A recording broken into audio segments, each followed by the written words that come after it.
பிரித்தானியாவில் பல நகரங்களில் அடுத்த வாரம் கடும் பனிப்பொழிவு மற்றும் பனிப்புயல் வீசக்கூடும் என்று வானிலை ஆய்வுகள் எச்சரித்துள்ளன. குறிப்பாக லண்டன் உள்ளிட்ட முக்கிய நகரங்கள் பனிப்போர்வையால் மூடப்படும் அபாயம் ஏற்பட்டுள்ளது. வானிலை வரைபடங்களுக்கு அமைய ஜனவரி 27 செவ்வாய்க்கிழமை முதல் ஸ்காட்லாந்து, வேல்ஸ் மற்றும் இங்கிலாந்தின் மத்திய பகுதிகளில் பனிப்புயல் போன்ற சூழல் உருவாகும். அட்லாண்டிக் பெருங்கடலில் இருந்து நகரும் இந்த வானிலை மாற்றத்தினால் கடுமையான உறைபனி மற்றும் பனிப்பொழிவு ஏற்படும் என எதிர்பார்க்கப்படுகிறது.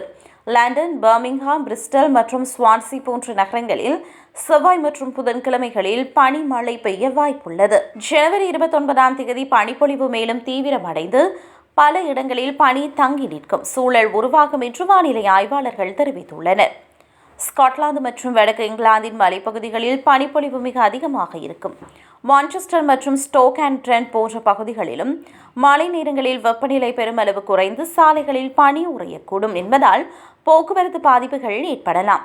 தற்போது இங்கிலாந்தின் சில பகுதிகளில் கனமழை காரணமாக மஞ்சள் மற்றும் ஆம்பர் எச்சரிக்கைகள் விடுக்கப்பட்டுள்ளன. சில இடங்களில் வெள்ளப்பெருக்கு ஏற்பட வாய்ப்புள்ளதால் பொதுமக்களின் உயிருக்கு ஆபத்து ஏற்படக்கூடும் என்று வானிலை ஆய்வு மையம் எச்சரித்துள்ளது. கடும் பனிப்பொழிவு மற்றும் மழை எதிர்கொள்ள தேவையான முன்னேற்பாடுகளை செய்யுமாறு மக்கள் அறிவுறுத்தப்பட்டுள்ளனர்.